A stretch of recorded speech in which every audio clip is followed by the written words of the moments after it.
Welcome to the final interview, we hope, of today, which is Tuesday, right? Tuesday, the 18th.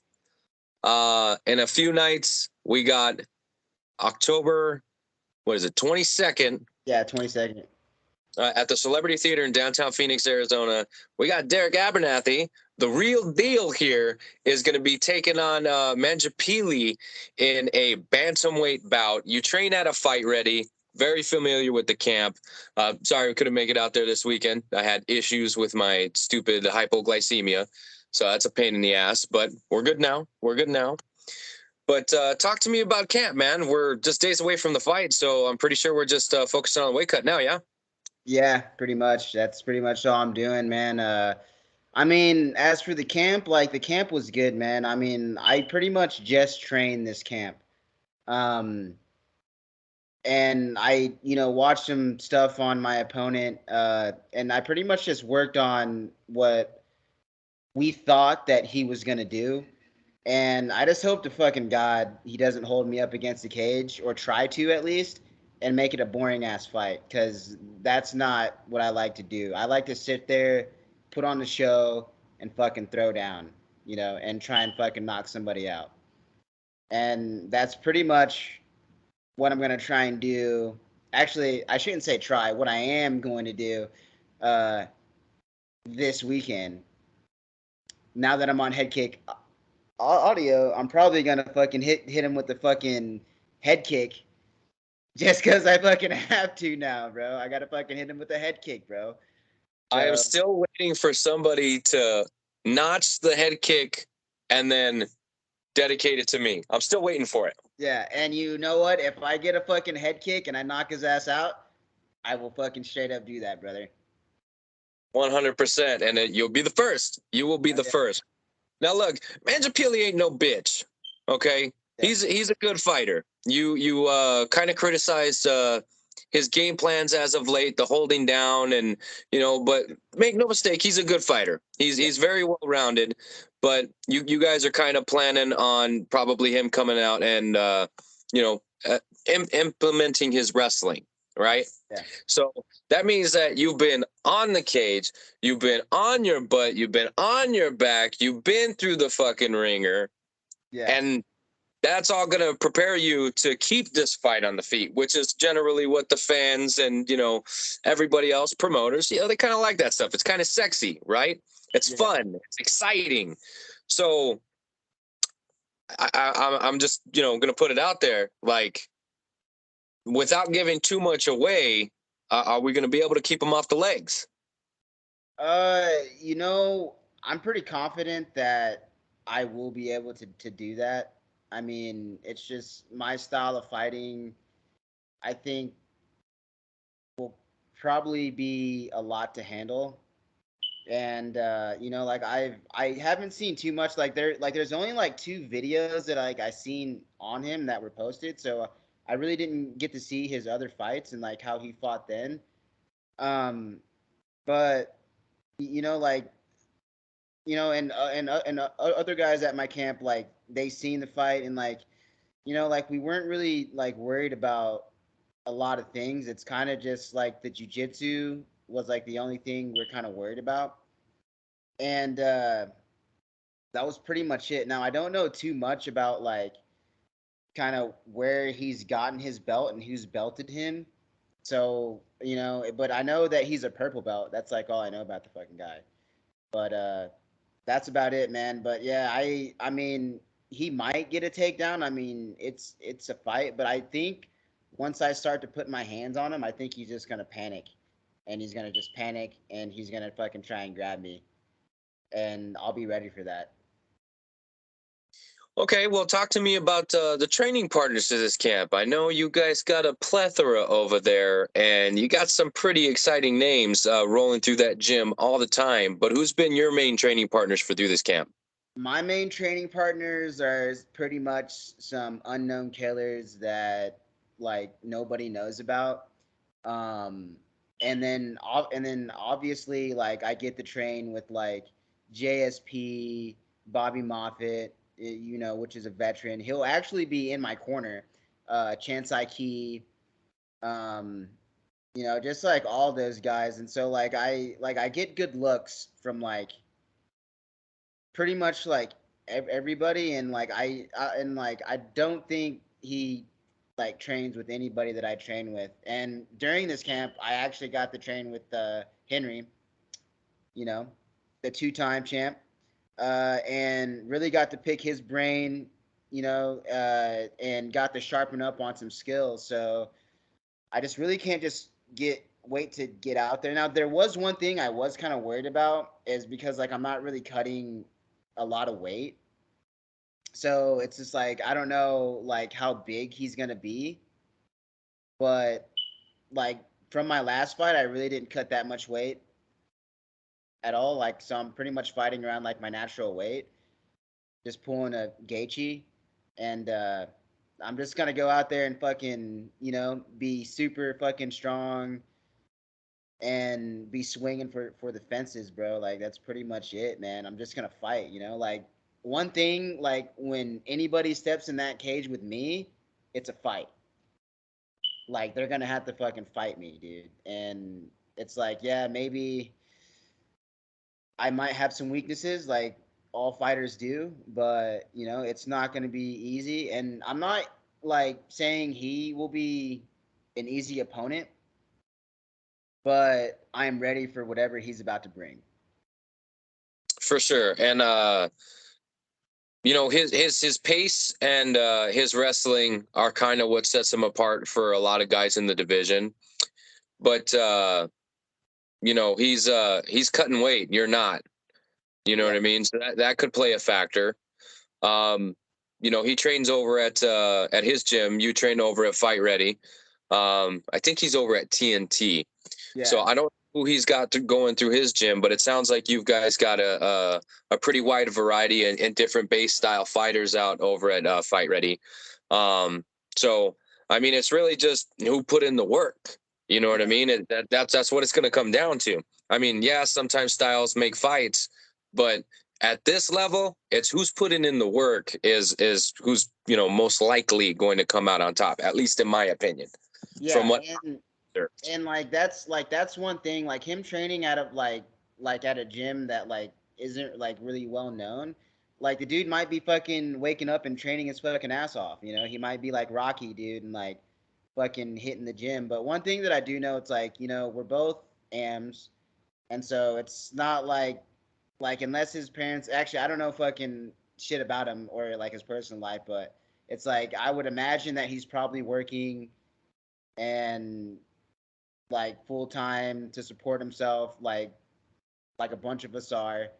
So but I really don't know like too much about like except for the two stuff, like the two videos that I seen on him. Like I think he fought in like Freedom or something like that. But not to shit on him, bro. But I honestly wasn't really too impressed, like kind of with both of his fights. Like I kind of wasn't like, I mean, it's just like one fight, like he didn't even get a dude down to the ground. The other fight, like at a Freedom, it's like, all right, you got the dude down to the ground, but you didn't like do anything though. It's like you couldn't submit him, and the dude almost armbarred you. And I think he won that fight barely, you know. So I just hope his chin fucking holds up, dude. Because when I fucking hit his ass, it's like I'm gonna fucking hit you, dude. And don't think you're gonna fucking be sitting there trying to hold me down or hold me against the fence, because like I ain't gonna play that game. Well, and I'll tell you one thing. A lot of people, they see 35, 25, 45 on the card, and they're like, "Oh man, those guys, they don't finish. They don't got no knockout power. They don't hit hard." I'm like, "Bro, I fought at 45 and 35. Those motherfuckers hit hard."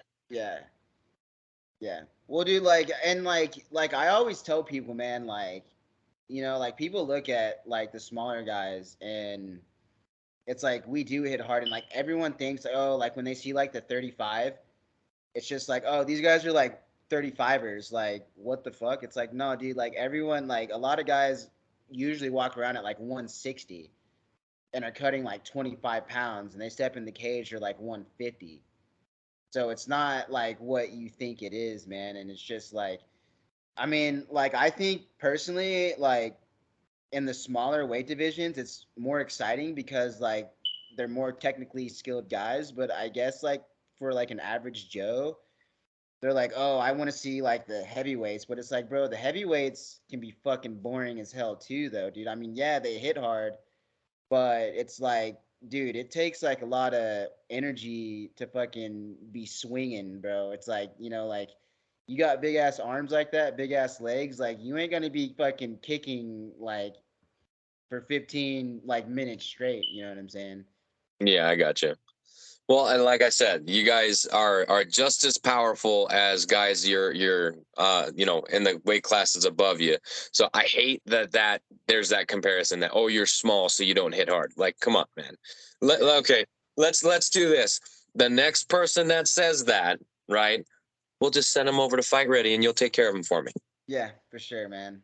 I'll like, and like that's the thing, like at Fight Ready, like if you ask the team, it's like, dude, even like with like the 155ers, like they even hit me hard because everyone says like, bro, like you fucking hit hard, and it's just like sometimes like we'll see like one thing that people don't know about me is like, bro, I used to weigh fucking 200 pounds, Holy shit. and like I wasn't a fat motherfucker, like I was actually fucking like stop, like I got fucking big ass stretch marks.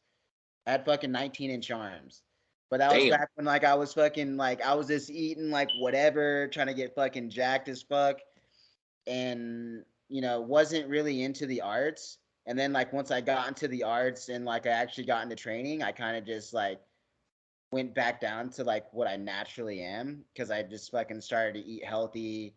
Was like, all right, bro, like you can't just eat fucking pizza and go fucking slap around weights and shit all the time. So it's kind of like you got to get healthy, you got to get your energy up, you got to be in fucking way better shape that you are in, that I fucking am. I mean, like I still think I need to improve because it's like like I've seen championship camps. Like I fucking know what it takes. Like, dude, like once you like the higher you go, it's like fighting becomes an all day thing. Like you need to be doing this shit for like 8 hours a day. Like maybe in the AMs you can get away with maybe doing like a practice and a lift and maybe like another class. But yeah, dude, the higher and higher you go, the more work you're just gonna have to put in. And that's something that like I love at Fight Ready. Like me seeing like all the mistakes that are made in the camps, and like when I get there, what I should be doing, and and the camps that are successful, I can implement that, you know, like for myself, and pretty much use that to up my game. 100%. And what are the aspirations for you in the sport? I mean, dude, like the aspirations is pretty much like making it to the highest level. I mean, I would love to be in the UFC. I mean, that's every fucking buddy's dream that like really does this sport. But you know what? If I get the call from one or Bellator, like I'm not hesitating. I will take that. Like straight up. Like I will straight up take that, and I'll be happy with it, man. And like that's where I want to go, dude. I mean, cuz it's just like me, like I started late. Um But one thing about me is like, like I'm super tough, dude. Like if you watch my last fight, uh that dude, he actually knocked out like a couple people from some well respected gyms. He actually knocked out a dude from our gym, and I think he knocked out like another dude if I'm not mistaken. And like but that was some fucking Muay Thai shit. And they had headgear and fucking 14-ounce gloves. And that dude and the last dude I fought, like he didn't like he fucking rocked me, but like I also had like a lot of shit. Like I felt I could have beat that kid, but the only thing was is like I had some medical shit like going on, like because I found out that like I have this eye disease, and like I didn't know if like that was gonna hinder me from like from fighting. Mm. So like my last fight, bro, like I missed like days that I should have been in camp. I ended up like missing a fucking week of camp, because I had to go talk to doctors about what was going on and like pretty much educate myself on my eye disease, dude. So And so what is it? I have keratoconus, I've and never heard of it. What is it? so it's pretty much where like the cornea like isn't flat and it like protrudes out and it becomes like a cone. Hmm. So like my cornea is like shaped like a football, and I'm half Filipino, and so it's like real common within like Filipinos to like get that disease, and like I just didn't know I fucking had it. Like I like wore glasses for the longest time, but I always had to go and like get a new like fucking lenses and shit, and then like I finally just went in, and they were just like, yeah, like because like nothing was working, like when they were trying to correct my vision, and like I was like, fuck, what the fuck's going on? And then like the ophthalmologist, he was like, yeah, bro, like I think you got this eye disease, like, you know, like go to a specialist and check that shit out. And sure enough, like I did, and then they ended up pretty much telling me that like my shit is like plateaued, and that I could get like a surgery like to like it like my vision won't go all the way back, but it'll stop the progression. Like pretty much over time, like the proteins in my eyes will like just break down. Okay. And does that mean that in that eye you'll eventually go blind, or? I mean, I have it in both eyes, but like it's pretty much plateaued. But I have to go like every 6 months to go get it monitored. But like it hasn't like gotten any worse though. So like this camp, like I feel like a lot better because that stress is like just off my shoulders. So like that's not fucking something that I'm like worried about. Like, you know, because it's first like I was worried about, it's like fuck man, like I gotta go do a fucking physical. It's a two-part physical, one for your fucking eyes and then the other for the like actual physical part.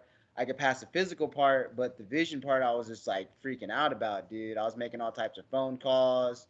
I was like, man, fuck, what the fuck am I gonna do? I was on the phone yelling at people and shit, like, you know, just being pissed, bro, because like, you know, I like for a brief moment I just felt my fucking dreams were like just slipping through my hands, dude. And like I was like, bro, I've been doing this shit for a minute, bro, like over a fucking decade now. It's like all this fucking work, bro, is like for nothing, bro. Like, you know, fuck that shit, dude. Like I'm not gonna take no for an answer. And then like they finally told me, like the doctors told me, they're just like it's really not that bad of a thing, you know. Like you can go get treated for it and shit, and that's pretty much what I'm gonna do after like I get a couple more scraps in. Okay, so it doesn't hinder your ability to compete at all. No, like I could still like I could still see. It's just like words are blurry and shit, you know. Well, And it's shit, like that's me. Maybe I got that shit because you're fucking blurry right here. yeah, I know for real, bro. I mean, fuck, bro. Like you're kind of blurry, like you know, like right now, You're but not it doesn't missing much, stop the camp. bro. You're not missing much here. I'm not clean shaven or nothing. You know, come Saturday night, I'll be there. I'll look all nice and pretty and clean.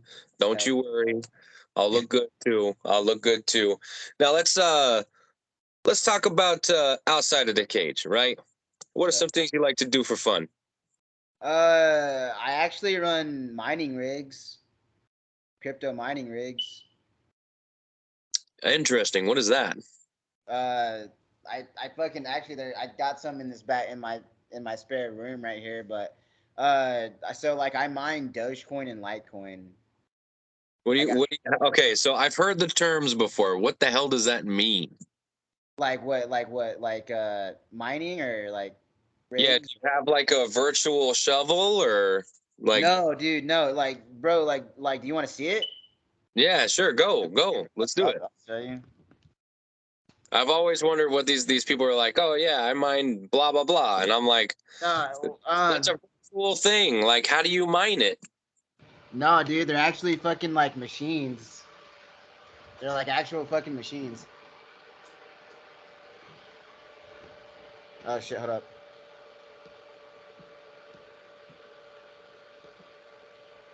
Oh shit. I'm still here. What's going on? No, oh yeah, that shit was like it's like actual fucking. It's their actual rack. It's an actual fucking rack. Can you see it? Yeah, no, I could see it. But so it's pretty much like you get rewarded for like how much computing power you fucking give to the network, and it like I process like transactions. So like anytime somebody like trades Dogecoin or trades like Litecoin, I get rewarded for that. Okay. So it's pretty much like I'm a fucking decentralized, like I'm a bank processing transactions through like my servers that I have, and anybody can do it. That's neat, and also sounds like something I could never get into because there was wires and light blinking lights on towers. Like that looked crazy. Yeah, I mean, like to me, the shit just made sense. Like as soon as I fucking like was like, fuck it, bro, I'm just gonna buy one, and I bought one. Actually, I bought like four of them because I actually bought ETH and Bitcoin like early on, only because like I was all like, man, fuck it, I'm just gonna buy this shit just because I have nothing to lose. It's like, what the hell? I mean, and I bought ETH at like $100, like $98, and fucking held that shit for like 5 years, and then it ended up going crazy. And then like, I was like, fuck it, I'm just gonna start mining coins, and like now the market's like low as hell, so like I like bought like a lot more because like everything was like hella cheap. But if the market does go like if it does go parabolic like it did, like those little ass machines can make like fucking $25 each a day, Damn. just fucking sitting there running them. And I got like 12 of them. Damn. Just going hard, yeah. Damn. Okay. Shit. That would be like what? Fucking $400 a day? Yeah, pretty much. And that's pretty much like I'm into like financial markets and shit, bro. So like I was into like fucking trading and shit. I ended up losing like a bunch of money just learning lessons on options and shit. Like fuck, bro. Like, because like I would keep them because like I would make money, then like I would fucking keep them and not cash them out, and I'd be like, fuck, dude. And then pretty much like my tactic of investing is like I'm not buying anything if I'm not gonna hold it for 5 years. Okay. Okay. But yeah, but I mean, like the most money I've made, like I made more money pretty much investing than I have working like regular jobs. That's dope. Shit. I mean, that's interesting. Maybe you can learn a guy a thing or two. You know what I mean? So that I mean, like I said, I have some of those things. I don't know what the hell I'm really doing with them. You know what I mean? I have no Yeah, fucking idea. yeah, You man. read about the internet and you're just like, oh, okay, sure, I'll buy some of that. Yeah, like pretty much. But man, like I mean, I got into it, man, like it because like I got in a lot of fucking trouble when I was younger, and so like, I was just sitting there one night, like, man, like fuck it, bro. Like, I mean, I've done all types of stupid shit. Like, might as well just fucking buy this shit. I mean, this shit has to go somewhere one day. And it is. I mean, but it still could fucking tank and go to shit, and I could be sitting on a bunch of machines that are just fucking worthless by the end of the day. But you got to risk it for the biscuit, man. And pretty much what I'm doing. It kind of sounds like that's what you do with a lot of things. Yeah, You're risking it for the biscuit. I mean, you got into MMA. I mean, it's a lot of people would consider it a risk.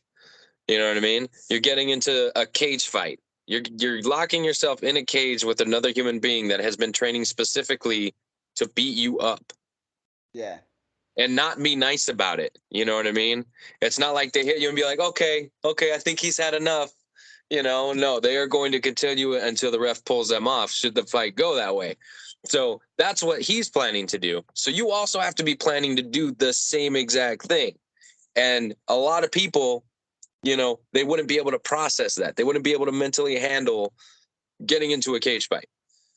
It's a yeah, very, very like difficult thing to do. It's very, very scary.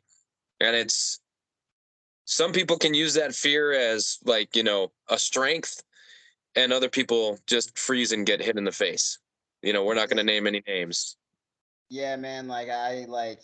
That's pretty much like, I mean, I just think I was like kind of built for this shit, man. Cause it's like in reality, like you gotta kind of be a fucking mean person to go in there and like actually want to do. I mean, it's like when I think about it, it's like, goddamn, bro, I fucking wake up every morning to fucking train to hurt somebody, and I like it for whatever reason. To me, being a mixed martial artist is like a badass fucking thing. I don't know what it is. I don't know why it tickles my fancy. I don't know why I take it so seriously. I don't know like why I fucking get onto my family like, hey, like we need to make sure like we're doing all this fucking shit right. I'm about to step into this cage and fuck this motherfucker up, like, but at the end of the day, that's just me, and it might just be because all the shit that I've been through in my life built me to be this person. I don't know. Like I said, I think it's destiny for a lot of us. You know what I mean? Even if it doesn't go anywhere, it was your destiny to be in the cage. You know Yeah. what I mean? Because a lot of people fight, and like a fraction of them make something of it. You know what I mean? Yeah. But then again, there are ways to make something of it, even if you're not successful. You know what I mean? I wasn't successful at all, but I have found ways to stick as closely to the sport as I can. You know what I mean? So it was your destiny, just like it was mine. You're just having way better success. You're just having way better success, and I mean that for a lot of you guys.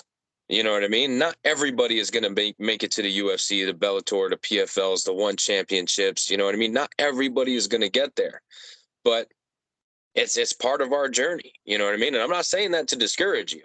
I want you to still have those aspirations to go to those big shows, because shit, I once aspired to just fight. You know what I mean? Yeah. And then I got there, and it was like the fucking coolest thing. So aspiring to be some place, if you have a goal in mind, keep those motherfuckers, regardless of what anybody else says. Keep that shit right here. You know what I mean? Yeah, and that's honestly like why I do it, man, is just to be like an inspiration to people that were kind of just in the same like situation as me, man. Because like I didn't make like a lot of good decisions like with like my life and shit, man. Like I've been through some fucking shit, and I like if you would have asked me when I was a kid, like 2018, like, hey, like, you're gonna be in a fucking cage one day fighting people, I would have been like, bro, you're crazy. Like, I ain't never gonna be doing any shit like that. I don't know what the fuck you're smoking, but I want some of that shit too. And and like here I am fucking to today. But one thing that I want to do, like on some like real shit, bro, is like I just want to be an inspiration to the people, man.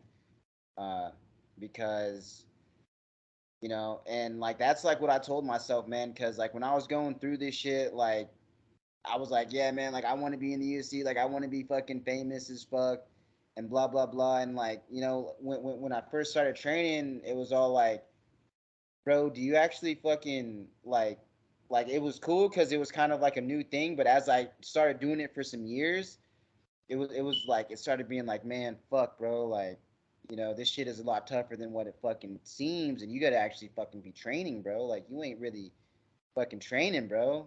Like and like I started to ask myself, man, like, do I really love this? Like, do I really love this? Like, if I were to go fucking nowhere with this shit, would I actually still love it, or would I be happier if I just said fuck it and leave it alone and just move on and do something completely different?